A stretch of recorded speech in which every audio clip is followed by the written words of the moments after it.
Olá, tudo bem? Direto dos estúdios da B3, eu sou Carlos Sambrana e converso com Alexandre Laffer, fundador e CEO da construtora Vitacom, sobre novos negócios. Alexandre, eu olhei um pouco estudei um pouco a história da Vitacom e da companhia, e eu percebi que vocês acabaram abrindo outros negócios originados da construtora. Vocês têm uma empresa de aplicativos, um aplicativo para alocar imóvel, quase que um Airbnb próprio. Vocês têm uma empresa de decoração, uma empresa de locação de imóvel. Eu queria que você me contasse como é que foram surgindo esses outros negócios dentro da companhia. Legal. Então hoje a companhia é uma companhia bastante jovem em idade e também o nosso colaborador, hoje a nossa média gira em torno de 29 anos, que para uma empresa de mercado imobiliário é algo bastante diferente do restante das outras empresas. A gente tem uma cultura de startup lá dentro. Então, acho que um pouquinho dessa minha base de ter passado por uma startup, de ter visto o crescimento online, a gente realmente puxa esse lado do empreendedorismo, de tentar coisas novas. Temos algumas máximas de não existe o impossível e sempre tentar o novo, não ter o medo de errar. Isso acaba criando uma cultura realmente muito empreendedora dentro da companhia. E hoje nós temos algumas iniciativas. São quantos funcionários? Desculpa te cortar porque você falou Hoje dos a seus gente tem algo em funcionários. torno de 200, 210 colaboradores ao todo, fora os indiretos em canteiros de obra, algumas equipes de venda que trabalham conosco, mas diretos em torno de 200, 210 colaboradores. Tá. Tá?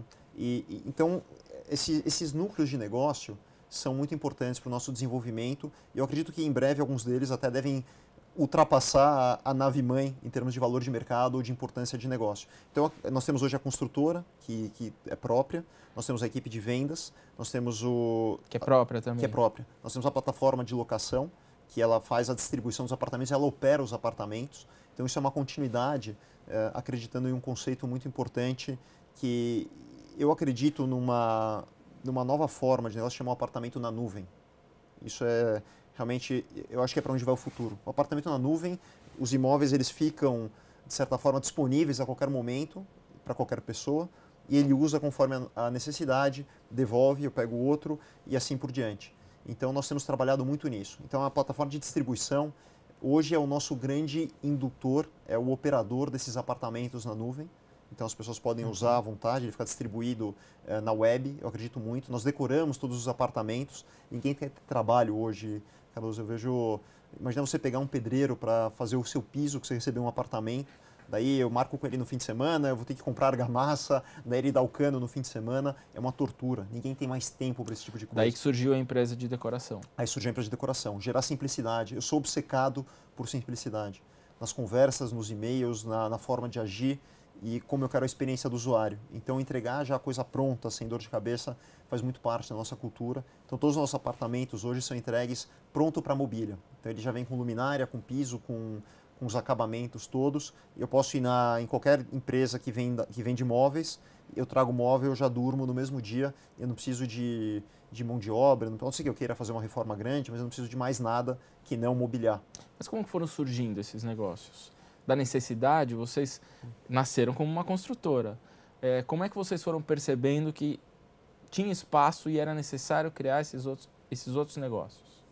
Hoje a gente tem uma comunidade Vitacom, né? Então a gente enxerga os nossos usuários, eles continuam orbitando na nossa base. Então eles frequentam os eventos, eles estão sempre juntos conosco, eles estão mudando dentro da própria base. Então tem pessoas que entraram num apartamento pequeno, já mudaram para o maior. Tem investidores que tinham um apartamento, hoje já tem 10 apartamentos operando para locação dentro da nossa plataforma. Então isso é uma grande transformação e a gente vai aprendendo cada vez mais com essa turma toda. E o apartamento vai evoluindo, o modo de agir vai evoluindo.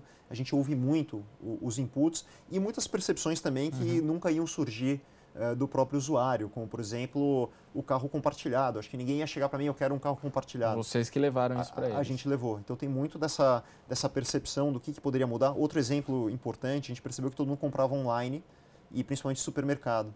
E daí chegava, eu tenho que sair correndo do escritório porque chegou minha compra congelada. Eu falo, pô, mas se o cara compra online para ter facilidade, não precisa até o supermercado. Ele precisa sair correndo, porque senão vai descongelar a compra.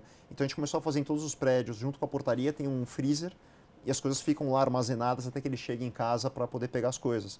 Então isso é pensar nessa nova forma de viver na nova forma de consumir. Outro exemplo importante, a gente hoje tem um armário que a pessoa pode funcionar como uma logística. Então, chegou uma encomenda, em vez de ter que deixar com um portador ou ter que deixar a chave do meu apartamento, tem um armário, a empresa de delivery deixa aquilo lá num armário compartilhado. A hora que eu chego em casa ou se eu estiver viajando, eu chego, pego, eu não preciso ter nenhum problema logístico ou de segurança que ficou na mão de alguém, ou mesmo eu ter que deixar a chave do meu apartamento. Então, a gente enxerga as demandas, as dores do usuário e cria soluções. E daí acho que vem uma próxima fase, que é abrir essa nossa plataforma toda para uma série de soluções. Isso eu queria te falar um pouco em mais detalhes durante o nosso papo. A gente vai conversar sobre isso, mas eu Legal. tenho uma dúvida. Você falou que aluga também apartamento. Uhum. Quantos por cento dos imóveis que vocês constroem, vocês deixam para alugar? Porque vocês vendem uma boa parte e uma parte vocês mantêm para o aluguel. Sim. Como é que é essa equação? Esse ratio, hoje quando a gente empreende, os nossos apartamentos são para venda. Então nós gostamos de ter uma parte patrimonial, mas sempre que existe uma boa proposta, nós acabamos vendendo. Então hoje, como o mercado estava muito aquecido, o nosso estoque hoje é muito baixo, existem algumas posições proprietárias, mas elas são pequenas. O que a gente enxergou? Que para prover uma experiência plena, nós queremos ter o domínio da propriedade também. E nós estamos fazendo o primeiro prédio 100% para locação, que é o conceito multifamily americano. É um prédio que está pronto, ele começa a operar agora no mês de março. Onde é? No Jardins, do lado da Avenida Paulista. E acho que vai ser uma experiência incrível, porque ele vai ter desde um restaurante, ele tem um grab and go, então eu pego a minha comida e subo para o meu apartamento. Cada apartamento tem uma cozinha, ele tem toda uma solução integrada, ele tem um coworking no térreo, ele tem salas de reunião, tem uma academia no estado da arte, tem todos os elementos compartilhados. E ele vai ser operado 100% pela Vitacom, só para locação. Quantos metros quadrados cada unidade? Ele vai de 30 a 60, 70 metros quadrados. Um pouco maior do que... Ele é um pouco maior. A gente entendeu que seria, para começar, era uma boa referência. E eu acredito muito nesse modelo. Acho que esse já é consagrado já na maioria dos países desenvolvidos do mundo, em que as pessoas não necessariamente têm mais o seu próprio imóvel. Principalmente nos Estados Unidos, é a principal classe de ativos imobiliários hoje no mercado americano. Então, os REITs, que são os fundos imobiliários, são gigantescos, estruturas profissionais geridas de forma profissional. Então, ao invés de eu ir negociar com a senhora proprietária de um apartamento, eu vou negociar com uma empresa, eu tenho seguro fiança, eu tenho todos os serviços, assistência 24 horas por dia, e aí também vem uma outra transformação de usar o apartamento ao invés de comprá-lo, e a gente acredita muito nisso. Quantas unidades serão? Esse prédio tem 100, e nós temos já mais 800 em produção. 800 em produção? Sim. E você já alugou quantas unidades dessas 100? A gente está em pré-locação, estamos aceitando as pré-reservas. Então a gente já tem um certo overbooking aí no número de pré-reservas.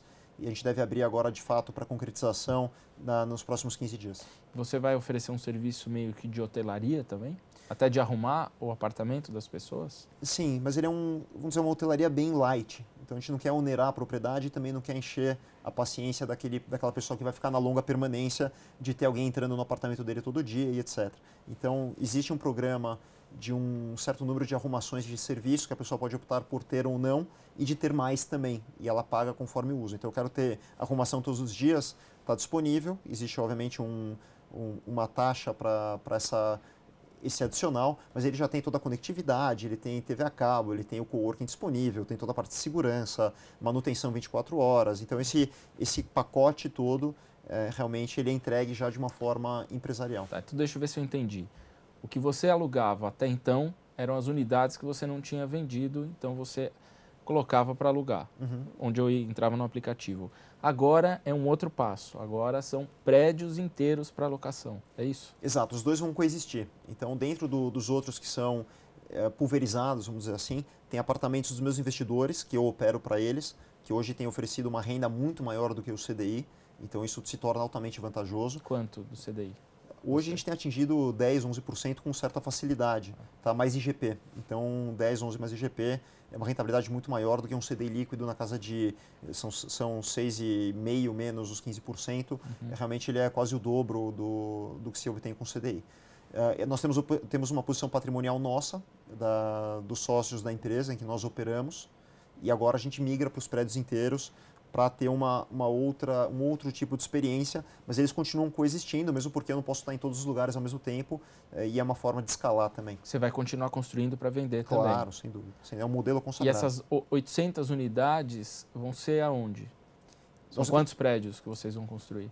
São 4 prédios. Tá? São prédios que alguns deles já têm mais de 200 unidades e eles todos estão na região, principalmente da Faria Lima, então Itaim, Vila Olímpia, e na região dos Jardins, que pega o entorno de Avenida Paulista, Avenida Rebouças, 9 de Julho, também é uma região que a gente acredita bastante. Então eles são os primeiros de uma base que nós acreditamos que se torne nacional e, por que não, mundial.